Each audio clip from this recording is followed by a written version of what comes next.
wanted to talk about, I mean, everyone's talking about Gunna, YSL, Young Thug. It seems like every day there's a new situation in that case. I think other people are taking deals now after Gunna took a deal. But I want to tap in with my boy Madd Ronald because he was I guess you could say, part of a RICO before the YSL RICO. This was probably 2 years ago in Georgia. You know, everybody knows Madd Ronald on the internet. He was doing his thing. He was doing his little podcast. He would always go online and give his commentary here from Los Angeles, but somehow he got caught up in a Georgia RICO. It's crazy. No doubt. 46 man indictment, if I'm not mistaken. Yeah, they called it Operation Caged Doves. Man, that's crazy, man. It is crazy, man. I'm just glad that it's a BS case. I'm gonna tell you this straight up. I went through the whole indictment. Now I can't speak for the dudes from Georgia because of the 46 guys that you just mentioned, Def. At least 43 of them are from Georgia. No doubt, and I want to back up a little bit, and because I think some of the Operation Cave Doves went over a few people's head. The case is based around the Georgia faction of the neighborhood Rollin 20 Bloods. So Cage Doves, Rollin 20 Bloods, you know. Then when they call the 20s the Dubs, you know what I mean. So but that's crazy, bro. That 46 man indictment, man. You know, like you say, 43, 44 of them are from Georgia, and they come get the big homie. You know, that's crazy. Yeah, he was just minding his business, living his life. He wasn't involved in any of the activities that the dudes in Atlanta, Georgia were doing. But, you know, some of them did tap in with him on Instagram because they look at Los Angeles as like if you was to walk wherever, there's probably cross Atlantic in another city and you probably don't know none of them dudes. Right. But if you was to show up in that town, they treat you like a king. No doubt, you know, and the thing about it is it's so easy to get caught up like that because sometimes, you know, when you go to the other towns and you meet the homies from other cities, you know, they do show you all the love in the world. But at the same time, as soon as you take that picture with them, as soon as you go to the club with them, as soon as you do anything with them, now you're a part of, you know, a conspiracy just based on, you know, you being with them and you being from Los Angeles, Compton, Linwood area, you know, or any town, you know, in California, you know, going to these other states. It gets ugly when the police get involved. Yeah, and you know that the police be exaggerating all this stuff and they be trying to link things that there is no link. They take really, they look at social media and the internet and think that there's things going on that there's not. And I want to play a little bit of this press conference from 2 years ago where they nabbed Madd Ronald. He was the only person from Los Angeles that was taken into custody of all the dudes that they did take into custody. Take a listen to this.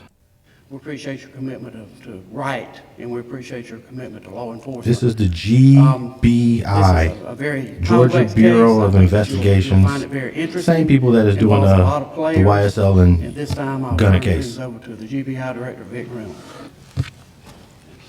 Now Thank you, Sheriff. Good morning, to this ladies and BS. gentlemen. I'm Vic Reynolds. I'm the Director of the Georgia Bureau of Investigation, and we're here this morning to announce the return of a major indictment in Upson County.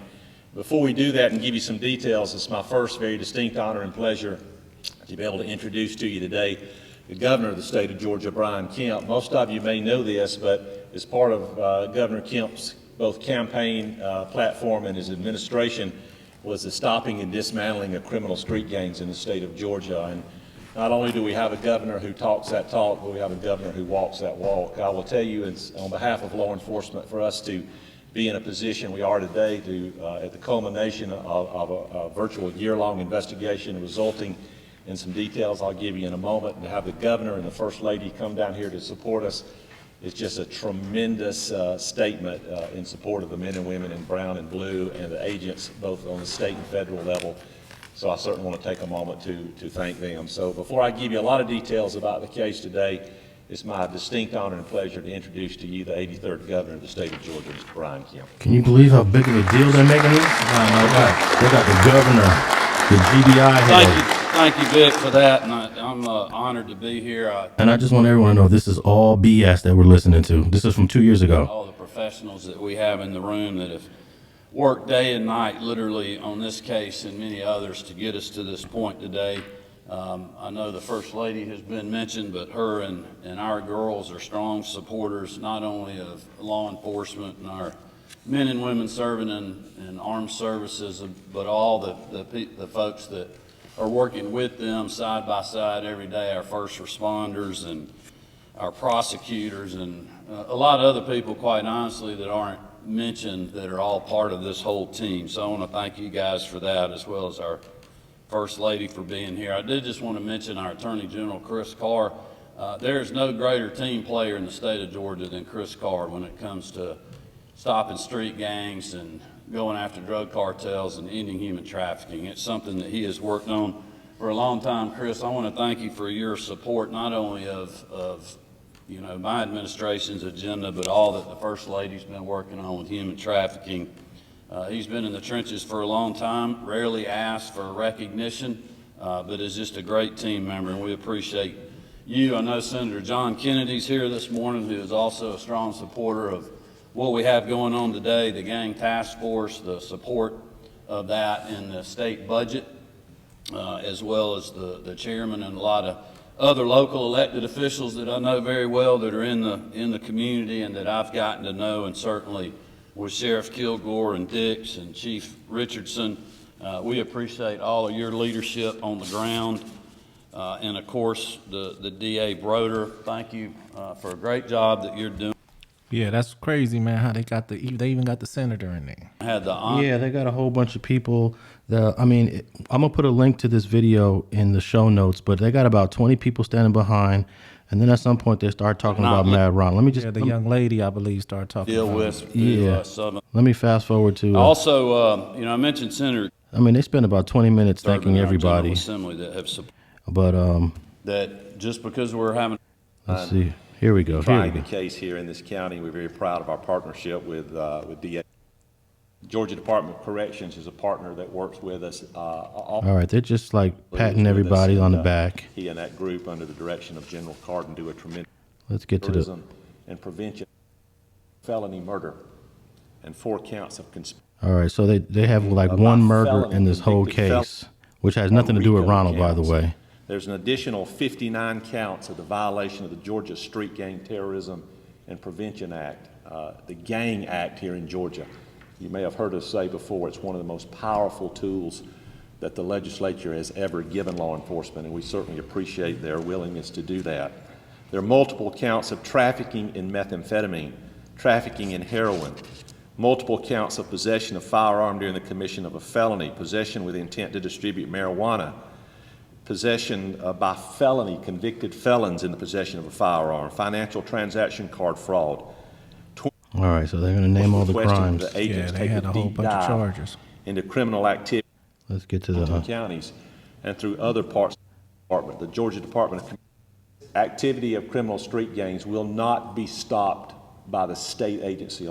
Well, third generation. I'm actually tired of listening to this, but you get the sense they actually mentioned Madd Ronald's name. Yeah, it was a lady in there. It was the lady. It was the lady that says the name? Yeah, see if you can get to the lady. Yeah, let me get to the lady. Because I really think we need to highlight the way that law enforcement exaggerates what's going on the streets. Here Good morning. Here goes the lady. Is this the I one? know y'all were surprised to get an invitation to Upson County this morning, but we certainly welcome you here. Let's see here. My name is Marie Broder. I am the district attorney for the Griffin Judicial Circuit. I want to start by thanking Governor Kemp. Thank you so much for your fight against criminal street gangs. It should be inspiring for the rest of the country, what he's done, and the encouragement that he continues to give. I also want to thank Attorney General Carr. Thank you for your support. You'll never know how much we appreciate you. And Director Reynolds, wow, your team is just incredible. I can't say enough about Jarrett Ursher and John Melvin, Mike Carlson, and your agents that are on the ground fighting this fight. And make no bones about it, it is a fight. And my local law enforcement leaders, Sheriff Barry Babb, Fayette County Sheriff, Chief Mike Richardson, Sheriff Daryl Dix, Chief Gray. I cannot say thank you enough. I know that you stand behind me, and I appreciate it, and you stand behind my people in this office, and your men and women that are boots on the ground fighting this fight, thank you to them. I also cannot say thank you enough to the lead GBI agent on this case and his team. They spent countless hours pouring into data, investigating these individuals who were committing violent crime. Thank you. And to my team, standing here, thank you for all of your hard work.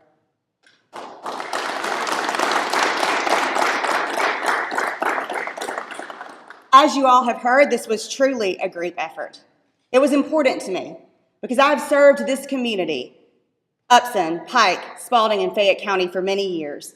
I have seen firsthand the suffering and the evil that gangs inflict on our community here. They thrive by targeting those who are often overlooked, promising easy money and often delivering nothing but a criminal record and a lifetime of regret. They are violent criminals that deprive our community of life, liberty, and the pursuit of happiness. But through the hard work of our law enforcement officers who truly came together as a united front to take down these violent gang members, and thanks to a governor who understands the threat that this criminal element poses in our community, we stand ready to send a message to those of you who commit organized crime. Don't come here. The Griffin Judicial Circuit is my home and it is my hometown. In my opinion, it is the greatest circuit in the state. And as your district attorney, I will do whatever it takes to protect this place that we call home. That is why I have partnered with all of these agencies to bring this case to an Upson County grand jury. You see, over the past several years, I have watched as gangs infiltrate our circuit. It is time to drive them out.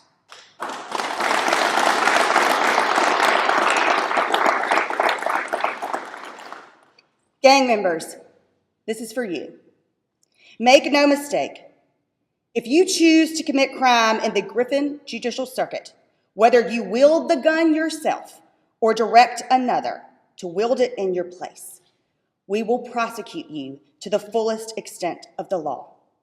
No matter how many miles we must travel, we will find you. Justice will not be denied. Director Reynolds is right. We will extradite Madd Ronald, Chatman, and those others that have been indicted across the United States. I'm going to put a link down there for those who want to check that out. Now, that was from 2 years ago. I mean, they said that these guys committed every crime in the book. Right. They put Madd Ronald as the ringleader of all these dudes. No doubt. And I just got a word that Madd Ronald decided to take a deal on this case after looking at 20 to 30 years in prison. Well, the thing about it is, he had a couple people on this case that went to trial before him that got 40 years. The young lady, I listened to that interview. She made sure that she mentioned Madd Ronald. They said that he was apprehended, yesterday, as of when this video, that clip was took, they all applauded. He's in Los Angeles County Jail at that time, and they all clap. Madd Ronald, you won't be, causing terrorists in our town no more.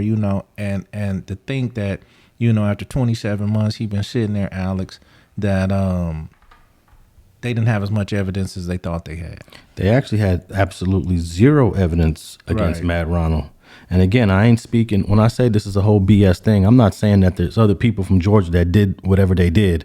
I'm just speaking on what Madd Ronald's role was in this case. A brother that lives 2,000 miles away and doesn't know none of these folks, but the ones that he does know is just through social media, through DM and through Instagram, and that's it. Right. I believe he might have knew one person. Oh, yeah. There's one dude from L.A. that moved to Georgia and been down in Georgia, and he's the only person he knew. But at the same time, he hadn't been down there causing no ruck. It was basically him tapping in on Instagram. Little homies that knew he was from Los Angeles want to hook up with him on social media and things of that nature, but they didn't have nothing, man. No, they didn't. And all because of him having phone conversations, which they recorded. They recorded every single phone conversation he had. And none of those phone conversations talked about criminal activity. Not one single one. And it was getting to the point where it's time to go to trial. It's time to go to trial. And they had really no evidence against him. But, the state of Georgia works differently. We've never been, charged there, so we don't really know how it goes. But at the end of the day, Ronald decided to take a deal, man. No doubt. I mean, you know what, and I say this all the time. People hear me saying it, man. Sometimes, man, even when you're not guilty, just to get out these people's face, man, or keep from getting railroaded in a certain way, because they can put you in a position and make it seem like you're guilty. All that press conference, all that money that they spend in investigation, you put an all-white jury up there because that's exactly what he was going to have down there in that small town in Georgia.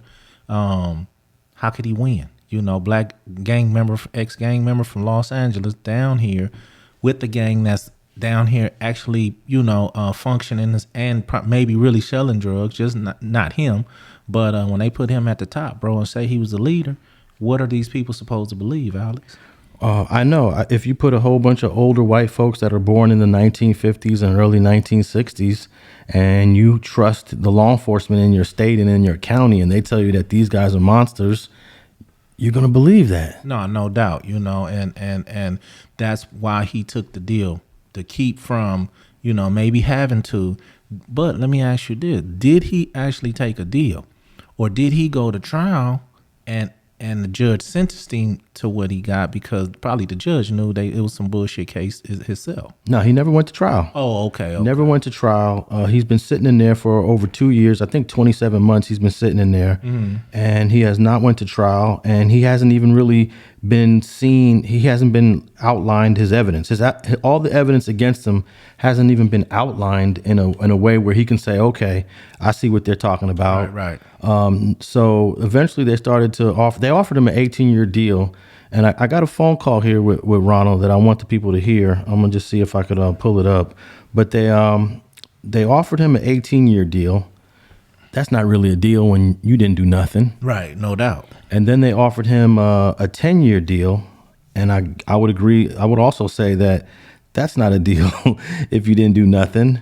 So at some point, they offer him a better deal. And let me play this phone call from Ronald so that y'all can. This is the first time anyone's ever hearing him talk about this case. Subject to monitoring at any time.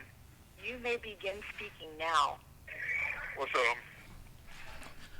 You're live with Streets and Scholars, Ronald. Tell everybody who you are and where you at right now. I'm Madd Ronald. Everybody knows Madd Ronald from Rollin 20 Blood, neighborhood DB. Right now I'm in the Upson County jail. I've been here since November 18, 2020. I was arrested on October 27, 2020 by a joint task force of the Los Angeles County Sheriff Department, the LAPD, Metropolitan Task Force, the Georgia Bureau of Investigation, Gang Task Force, and the FBI. And I was charged on the RICO. So you at this moment, I've been here for the last I'm on my 27th month right now.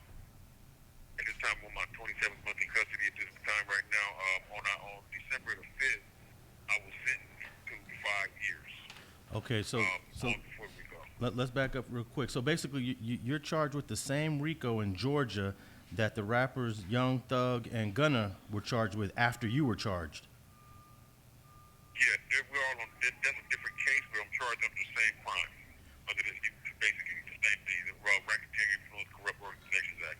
Okay, so were you aware that the GBI, the Georgia Bureau of Investigations, did a big press conference announcing these arrests, and they specifically mentioned your name in that press conference?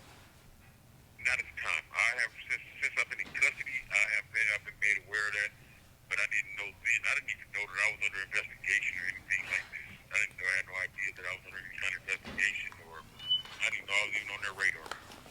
All right, can you explain to the people how do you think you got on the radar, and why did they target you in that big indictment back in 2020? 2020.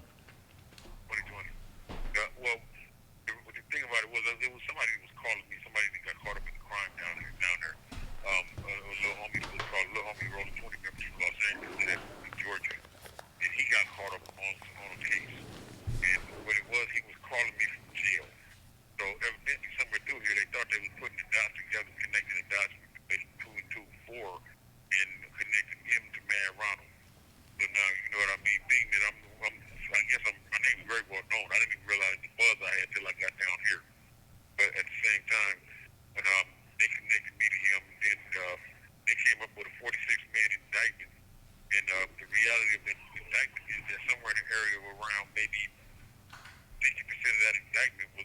phone calls that were connected to where the one person was the people this person was talking to. And now everything on the indictment is not criminal. There were some criminal acts on the indictment, but everything on that indictment was not criminal. Like my conversation with him, we never had any kind of criminal conversations. I'm not involved in these crimes. I never profited from these crimes. I don't have knowledge of any kind of crimes in Georgia. The only thing about it was the fact that when they try to make it sound as if we got this big old network, because on the indictment they used two ways that they specified it. They specified it and they used the word criminal street gang, and they specified it by also using the word enterprise, as if we had some kind of major enterprise going. And I don't know about what nobody else had going on. I never received a dollar from nothing, wasn't involved in nothing. Everything and anything that I know, have knowledge of, I didn't even have knowledge of the actual crime that the little homie went to jail for, what he was actually in jail for. I know what he was in jail for, but I don't know the specifics of the crime. Because we never had a conversation about none of that, Jerry. You see what I'm saying? So, Okay, real quick. You said you took a deal on December 5th for 5 years. Can you explain to our listeners what were you facing, and why did you decide to take the 5-year deal rather than just fight the case? Okay, initially when I spoke with my lawyer told me that the deal was 18 years. Now, mind you, I never committed a crime, like I said. You know what I'm saying? But at the same time, I'm from Los Angeles. I'm down. They came to get me and brought me to the South. Now, the thing about it was I never fought extradition. I didn't fight extradition because I never committed a crime, because I thought that I would see a judge get this cleared up in a matter of days. Because typically, the way the Los Angeles court system works, or LA County, I would have a preliminary hearing within 2 weeks. Within 2 weeks, they would have to weigh the evidence and come to a determination of whether or not I committed a crime or not, whether we move forward with this and take this to Superior Court. Once I get to Superior Court, then we would have, after arraignment, we would have a pre-trial. That's going to make the determination of whether or not we have enough evidence to go to trial, to where I never had a preliminary hearing or a pre-trial. So basically, when I went from an arraignment for a Superior Court, 21 months later, I was sitting in the courtroom in trial. We're picking a jury.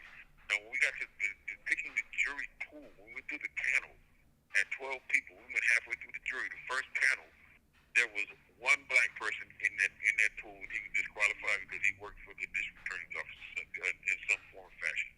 Then, in the second jury panel, there was 3 black women, and I think that I heard that at least 2 of them were disqualified from the jury pool. So basically, I didn't feel that I would get a fair trial because of the fact that, like, I'm in the South, man. And I heard from stories I've heard, from what I hear from people around here in jail, black men don't do good with white juries down here. At the point, and what they did when I entered the courtroom, my lawyer, the judge asked my lawyer, he said, you told him the deal, right? He said, yeah. He said, you understand your deal is 18 years? I said, yeah. He said, okay, well, this is what's going on now. Since you don't take the 18 years, that you're looking at 40 years. So when he said that I was looking at 40 years, I thought about that, and I was like, man, I'm sitting there thinking to myself about dying as an old man in prison. Then, my lawyer, later on in the proceedings, after we got halfway through the jury pool, picking the jury pool, my lawyer and the district attorney, they actually had two people from the district attorney's office in there.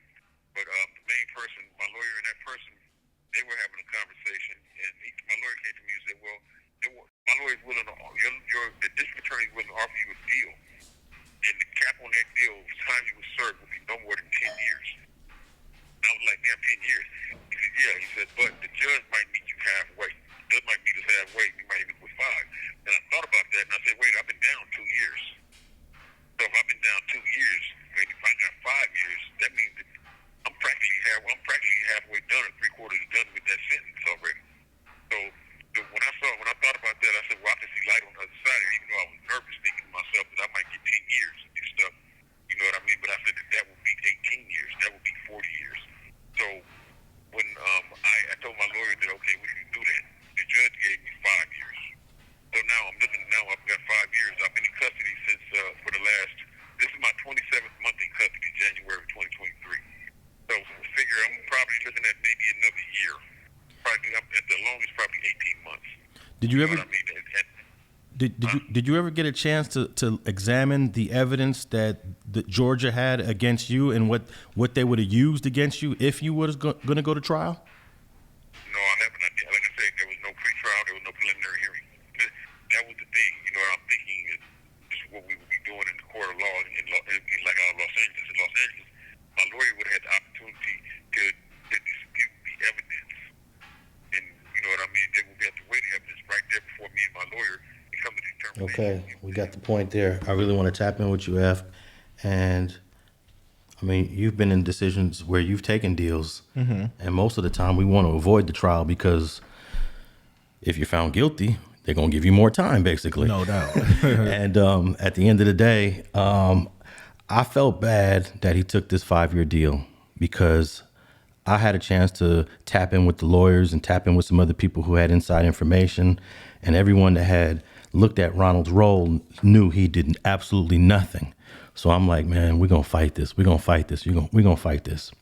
So when he told me he took the 5-year deal, I felt like, damn, we could have fought this and won. But at the end of the day, I'm not the one that's going to do that time. No doubt at all. You know, and I also want this to be a lesson for, you know, some of the gang member listeners out there, you know, some of the people out there with gang member kids or nephews or brothers, you know what I mean? This is a part of it. This is a part of just being affiliated with the gang. Madd Ronald got 5 years, was on a 46-man indictment, almost got 40, almost got 18 years just for being a member, you know, talking to people on the phone, you know. So for me, Alex, I understand, I get it. It's sad to say, but I'm glad he came out with the nickel. He was already down 27 months before he could even, by the time trial was even started. So I got his logic, but at the same time, man, they took this brother off the street. He was here in Los Angeles, you know, sent him down to Georgia, put him on a 46-man RICO that he had nothing to do with, changed his whole life just because he was a member, just because he had spoke with some guys on the phone, just because he had conversations with guys. And sometimes this is a part of the tragic game out there. And I also want the listeners to know that Ronald ain't been in prison in 15 years. The last case he caught was 2005, a little bullshit ass little dope case. I think he did 3. He caught that case either 03 or 04. He did 3 years and ain't been to prison since. So this last 15 years is the longest stint that he had never been to prison, which is a sign that he was done with that life. Prior to that, he had always been to prison, you know. No go doubt. Do 5 years, go do 6 years, do 8, you know, always doing different bids. So for him to catch this case now is even more disappointing because I knew him personally and I knew he wasn't with none of that BS anymore. So for the fact that Georgia can come in here and do that, I'm just highly disappointed. No, you could be disappointed, but at the same time, you know, the way they looking at it, you know, Madd Ronald name did ring bells across the California for sure. You know, as he says, he got down to Georgia, it rung bells down there. You know, that's probably because all the little homies was talking about him. You know, they had pumped his name up as he was the, you know, basically the everything for the dubs out there. You know, and the police got a wind of that. You know, so recognition and a few phone calls from some homies down there, man, got him in a whole world of trouble. I'm just thankful that he came out with the 5, to be honest with you. Yeah, I mean, I know this is only going to be about another year to 18 months that he's got to do. But nevertheless, I mean, they've had bro in custody, you know, since 2020, and there's a million other things I know he'd rather be doing than sitting in there on this BS case. Now, when he caught his last case 15 years ago, it was what it was. Right. He knew what he was doing. It was no big deal. But this hits differently because you minding your business. You're on social media. Oh, you tapping in with these dudes. Oh, you the homie OG Madd Ronald, right? Yeah. And, oh, man, we got a lot of love for you. Oh, okay, that's cool. Thanks for checking out this short clip of the Streets and Scholars podcast with Alex Alonso and FG. If you want to check out the entire episode, visit your favorite podcast platform. We could be found on Apple Podcasts, Google, Spotify, and iHeart. Just tap in on your cell phone, tablet, computer, or your favorite device and guaranteed to get at least an hour of this fire content. And thanks for checking out another episode of Streets and Scholars.